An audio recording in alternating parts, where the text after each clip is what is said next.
नमस्कार, good morning. Fit India के superhit bulletin में आप सभी का स्वागत। आपके साथ मैं हूं प्रिया सिन्हा। गुड मॉर्निंग, मैं हूं आपके साथ श्वेता श्रीवास्तव। आज हम आपको बताने वाले हैं कि दुनिया भर में क्या है हलचल। आपको बताएंगे आपके शहर का हर एक हाल। मॉनसून सेशन में आज क्या कुछ हो सकता है वो भी आपको बताएंगे। इसके अलावा आज कौन कौन सी बड़ी खबरें जिस पर टाइम्स ऑफ भारत के दिन भर नजर रहने वाली है, सब कुछ जानने के लिए बने रहिए हमारे साथ। चलिए शुरू करते हैं फिट इंडिया का सुपरहिट बुलेटिन।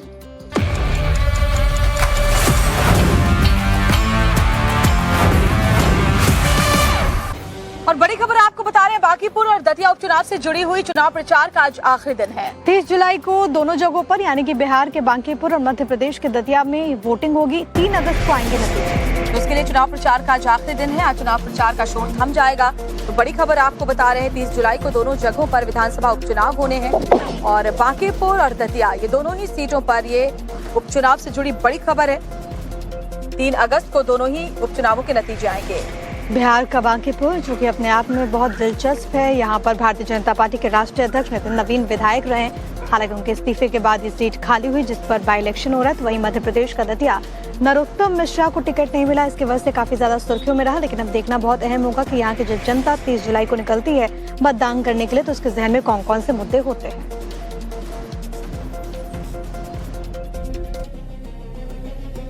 बिहार की बांकीपुर विधानसभा सीट और मध्य प्रदेश की दतिया सीट पर जो गुरुवार को उपचुनाव होना है, उसके प्रचार के लिए बीजेपी, आरजेडी, जनसुराज और कांग्रेस के लिए बस आज का दिन बाकी रह गया है, क्योंकि शाम 5 बजे के बाद दोनों ही जगहों पर प्रचार का शोर थम जाएगा। उसको देखते हुए आज सत्ता और विपक्ष सभी पार्टियों की कवायद आखिरी बार जनता को साधने की रहेगी, ताकि 30 जुलाई को उसको वोट के रूप में तब्दील किया जा सके। बात सबसे पहले बिहार की राजधानी पटना की करें तो यहाँ की बांकीपुर सीट पर बीजेपी के नीरज सिन्हा, आरजेडी की रेखा गुप्ता और जनसुराज के संस्थापक प्रशांत किशोर मैदान में हैं, जिनके भाग्य का फैसला जनता करने वाली है। प्रशांत किशोर जो खुद ही अपनी पार्टी का सबसे बड़ा चेहरा है, तो वो अकेले ही प्रचार के लिए मैदान में उतरे हुए हैं और जनता से बीजेपी को सबक सिखाने की बात कह रहे हैं। इस सरकार को भी पता है कितना भी लाठी चला दे, लोग जब वोट होगा तो कहेगा कि नीचे नहीं ऊपर देखिए, मोदी जी को वोट दीजिए और मोदी जी को देखकर वोट दीजिए। और जिनके घरों के बच्चों पर लाठी चली है वो लोग भी जाकर भाजपा को वोट देते हैं, इसीलिए ये अहंकार हुआ है। तो मेरे भाई, अगर आप लोकतंत्र को जिंदा रखना चाहते हैं, ये चाहते हैं कि आपके लिए भी कोई आवाज उठा सके, तो एक बार भाजपा को 30 तारीख को हराइए, अपने आप आपको दिखेगा लोकतंत्र जिंदा हो जाएगा। बिहार विधानसभा में नेता विपक्ष तेजस्वी यादव स्टार प्रचारक के तौर पर अपनी उम्मीदवार रेखा गुप्ता के लिए प्रचार कर रहे हैं। तेजस्वी यादव ने सोमवार को भव्य रोड शो किया। कार का सनरूफ खोलकर और गाड़ी के अंदर खड़े होकर तेजस्वी यादव प्रचार करते नजर आए। इस दौरान प्रत्याशी रेखा गुप्ता भी मौजूद रहीं। दोनों ही नेता पूरे रोड शो में जनता का अभिवादन करते रहे। लोगों में गुस्सा बहुत है मौजूदा सरकार से, खासतौर पे भाजपा से, और राष्ट्रीय जनता दल जो है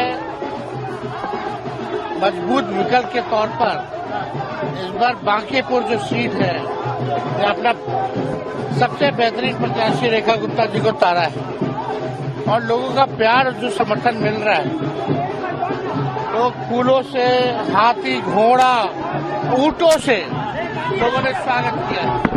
तो पटना की बांकीपुर सीट बीजेपी के लिए साख की लड़ाई बनी हुई है, क्योंकि इस सीट पर लंबे समय से पार्टी का दबदबा है और इसी सीट से कभी पार्टी के राष्ट्रीय अध्यक्ष नितिन नवीन विधायक हुआ करते थे, जो अब राज्यसभा के सदस्य भी हैं। ऐसे में नितिन नवीन आज भी बीजेपी के प्रत्याशी नीरज सिन्हा के प्रचार के लिए पूरा दमखम लगाने वाले हैं। बांकीपुर के लोगों का विश्वास और स्नेह लोगों का दिखा है और मैं आप सबको ये कि आज बांकीपुर की जनता ने जिस प्रकार से आशीर्वाद लेने के लिए सड़कों पे आई, मैं समस्त बांकीपुर की जनता को प्रणाम करता हूं, अभिवादन करता हूं और मुझे पूरा विश्वास है 30 तारीख को एक प्रचंड बहुमत की जीत कमल के निशान पर एनडीए गठबंधन के उम्मीदवार नीरज सिन्हा को मिलने जा रही है। इस बीच राज्य के पूर्व सीएम और जेडीयू अध्यक्ष नीतीश कुमार ने वीडियो संदेश के जरिए एनडीए उम्मीदवार के लिए प्रचार किया और बांकीपुर की जनता से नीरज सिन्हा की जीत पक्की करने की अपील भी की है। आप सभी के विश्वास, सहयोग और आशीर्वाद से हमने 2 दशकों में सुशासन और न्याय के साथ विकास को पूरी ईमानदारी से धरातल पर उतारने का काम किया। विकास की इस गति को बनाए रखने और विकसित बिहार के निश्चय को पूरा करने के लिए आपका एक एक वोट जरूरी है। आप सभी मतदाताओं से आग्रह है कि आप एनडीए के युवा उम्मीदवार श्री नीरज कुमार सिन्हा को अपना आशीर्वाद दें और मतदान के दिन कमल छाप के सामने बटन दबाकर भारी मतों से विजयी बनाएं। बात मध्य प्रदेश की दतिया सीट की करें। यहां भी विधानसभा उपचुनाव के प्रचार के लिए आखिरी दिन है। कल भी पार्टी की ओर से भव्य रोड शो किया गया। सीएम मोहन यादव खुद कमान संभालते हुए शक्ति प्रदर्शन करते नजर आए। वहीं पार्टी के अंदर एकजुटता दिखाने के लिए नरोत्तम मिश्रा भी आशुतोष तिवारी के पक्ष में जनता को साधते रहे। जब आखिरी रोड शो चल रहा है, ऐसे में जनता का जो आशीर्वाद मिल रहा है, ये हवाएं बता रही कि भारतीय जनता पार्टी को आशीर्वाद मिल रहा है और प्रचंड बहुमत से भाजपा जीत रही है। निश्चित रूप से भारतीय जनता पार्टी प्रचंड बहुमत से चुनाव जीतने की तरफ बढ़ेगी। ऐसे में अब जब सिर्फ प्रचार के लिए आज शाम तक का वक्त रह गया है, ऐसे में सभी पार्टियों की कोशिश एक दूसरे पर वार पलटवार करने और जनता को लुभाने की रहेगी। लेकिन जनता तो जनार्दन है। 30 जुलाई को वोटिंग के बाद लोगों ने किसे अपना जनादेश दिया, उसका पता तो 3 अगस्त को लगेगा जब ईवीएम का पिटारा खुलेगा। लेकिन उससे पहले हार जीत का सियासी दावा यूं ही चलता रहेगा।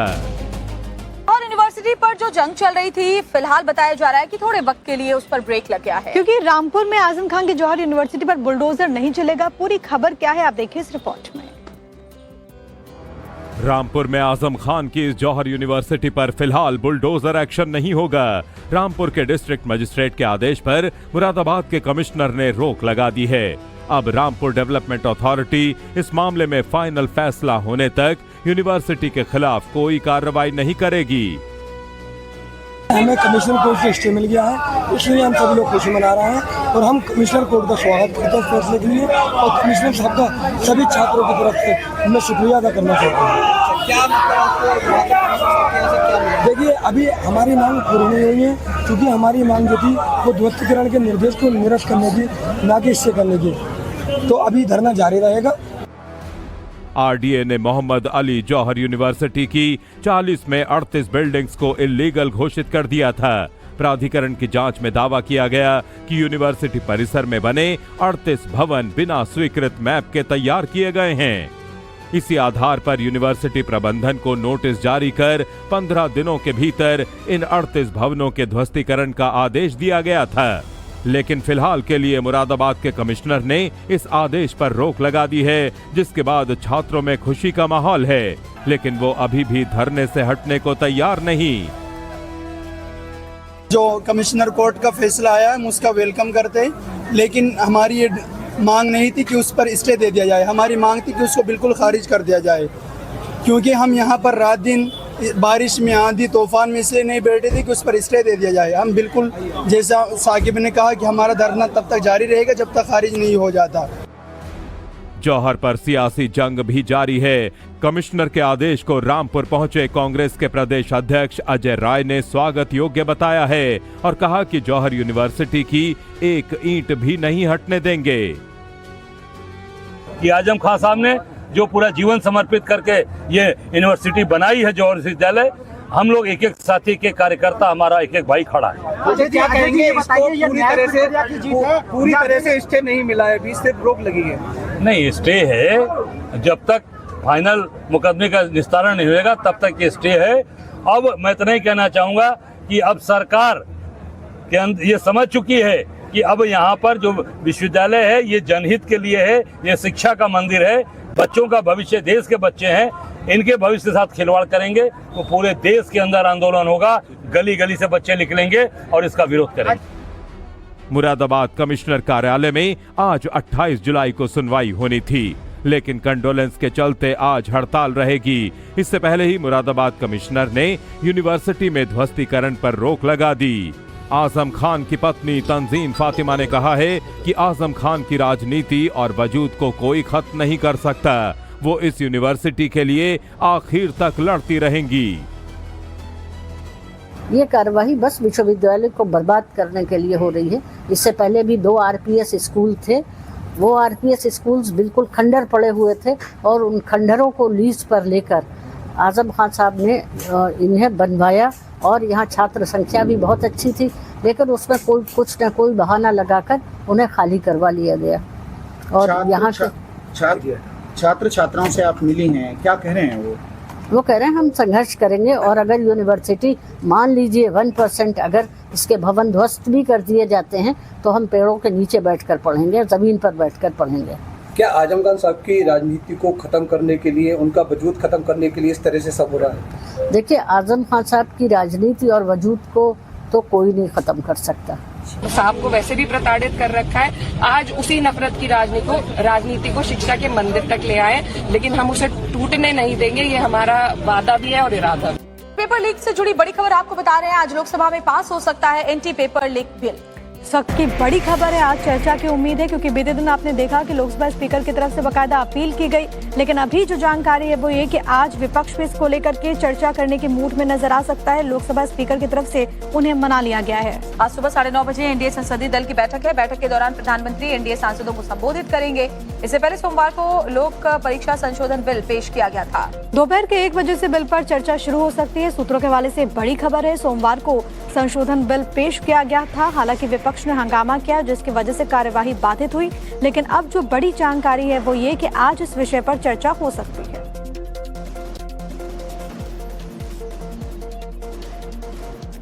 इधर कॉकरोच जनता पार्टी की तरफ से सरकार को एक बार फिर से वार्निंग दी गई है कि अगर प्रदर्शनकारियों पर पुलिस की कार्रवाई नहीं रुकती है, गिरफ्तार छात्रों को राहत नहीं मिलती है, तो एक बार फिर से देश में बड़ा आंदोलन होगा। उन्होंने चेतावनी दी है कि अगर सरकार अपने वादों को पूरा नहीं करती है तो ये लाखों युवाओं के साथ एक मजाक होगा।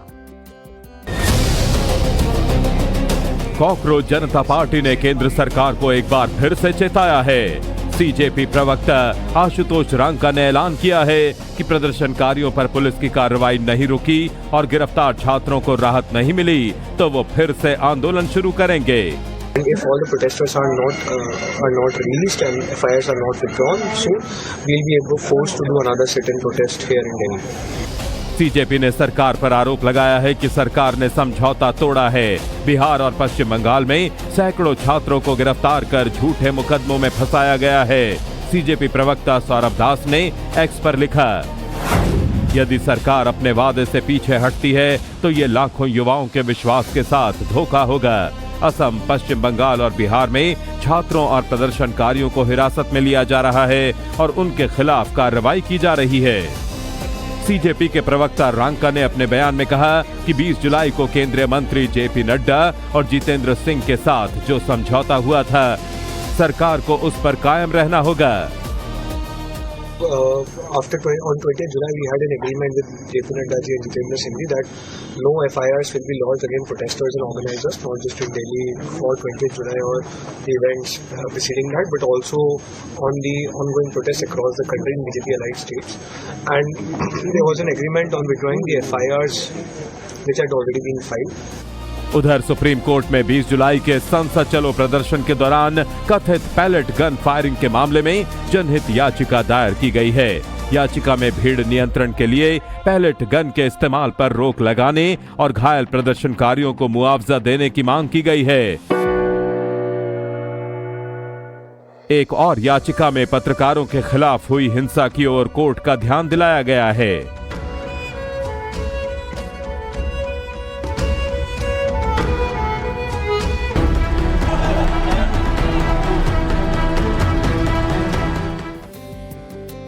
बीजेपी प्रवक्ता सौरभ दास का बड़ा दावा, सरकार के प्रतिनिधियों के साथ करीब 3 घंटे तक बैठक की है। और उस बैठक के बाद उन्होंने कहा कि असम बिहार में प्रदर्शनकारियों पर कार्रवाई नहीं होगी। सरकार के प्रतिनिधियों ने नोटिफिकेशन का लेटर दे दिया है। एनडीए शासित बाकी राज्यों की ओर से आज नोटिफिकेशन का वादा है। देश में प्रदर्शनकारी को हम अकेले नहीं छोड़ेंगे। ये भी उन्होंने कहा कि फिर चाहे देश के किसी भी हिस्से में प्रोटेस्ट हो रहा हो, वो सब हमारे साथ हैं। हालांकि बीते दिनों आपको याद होगा कि जब सरकार के प्रतिनिधि के साथ यहाँ पर बैठक हुई थी डॉक्टर जितेंद्र सिंह और जेपी नड्डा के साथ, तो इस बात पर भी सहमति बनी थी कि कोई एक्शन प्रदर्शनकारियों पर नहीं होगा। अब उनकी तरफ से कहना है कि जहाँ पर एनडीए शासित राज्य है उनकी तरफ से भी नोटिफिकेशन आ रहा है, कई जगहों से वादा किया गया है, तो वही असम बिहार में प्रदर्शनकारियों पर कार्रवाई नहीं होने की भी बात उन्होंने कही है। दोस्तों, रात के 1 बज रहे हैं एंड अभी हम लोगों ने जो दिल्ली पुलिस के रिप्रेजेंटेटिव्स थे, जो एक तरह से इंटरलोक्यूटर की तरह काम कर रहे थे हमारे डिस्कशंस के लिए, वो आए थे हमसे मिलने एंड हम लोगों से पूछा कि क्या क्या प्रॉब्लम्स आ रहे हैं। हम लोगों ने बताया कि जो वादे किए थे सरकार ने, हमें आशंका है कि वो शायद वादे नहीं रखे जाएंगे।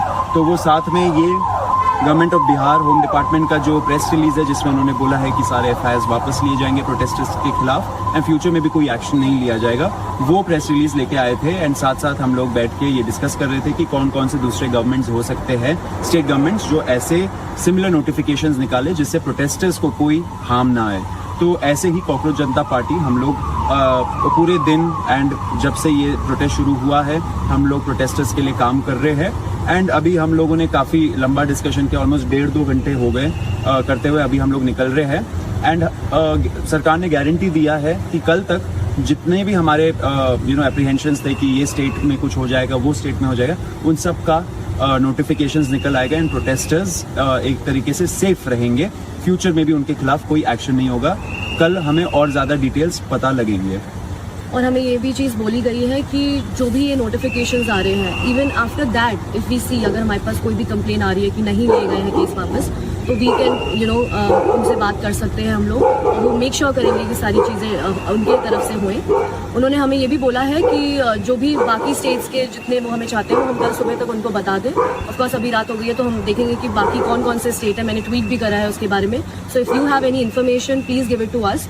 हम मेक श्योर करेंगे कि एक भी प्रोटेस्टर जिसने प्रोटेस्ट करा है अपने अपने शहरों में, उन किसी के भी खिलाफ कोई भी कानूनी कार्रवाई ना हो। हम डे 1 से सारे प्रोटेस्टर्स के साथ खड़े हैं। Cockroach Janata party as a movement हम लोग कभी अबैंडन नहीं करेंगे किसी भी प्रोटेस्टर को।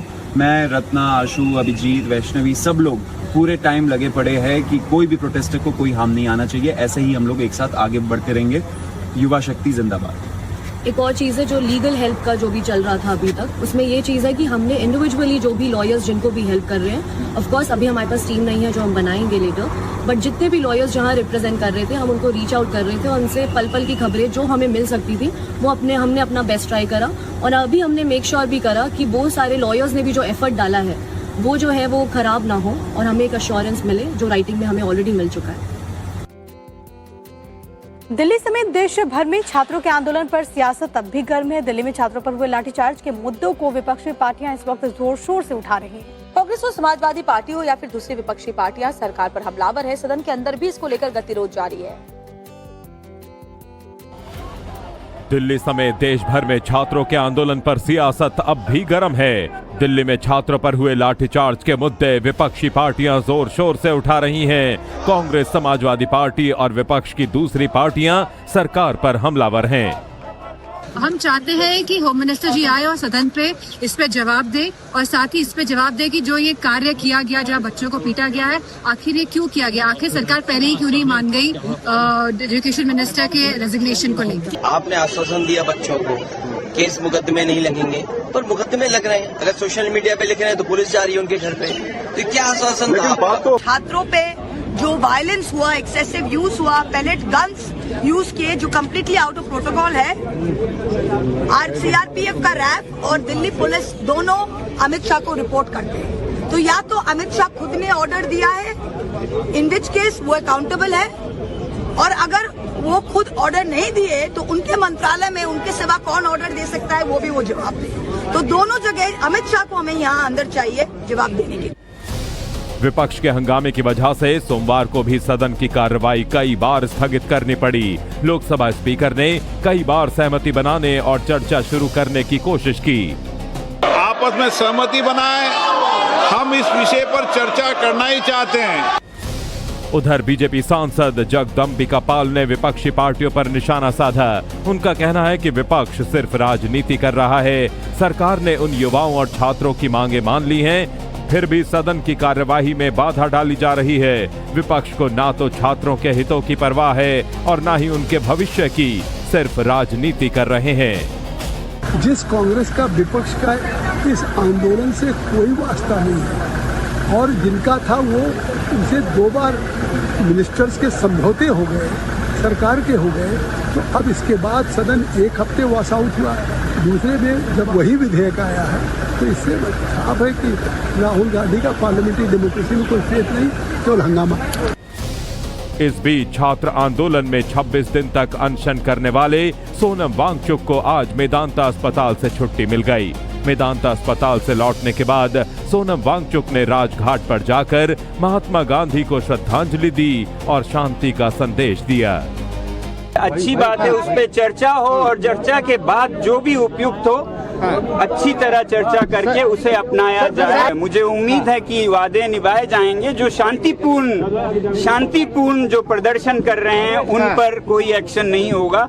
अगर शरारती तत्व हो जो साफ शरारत के लिए कर रहे हो तो हम ये नहीं कह सकते हैं कि कहीं भी कुछ ना हो और कुछ भी हो, मगर ये बहुत साफ करना चाहूँगा कि शांतिपूर्ण प्रदर्शन हमारा संवैधानिक अधिकार है, उसको आदर किया जाए, बाकी न्याय अपना काम करे।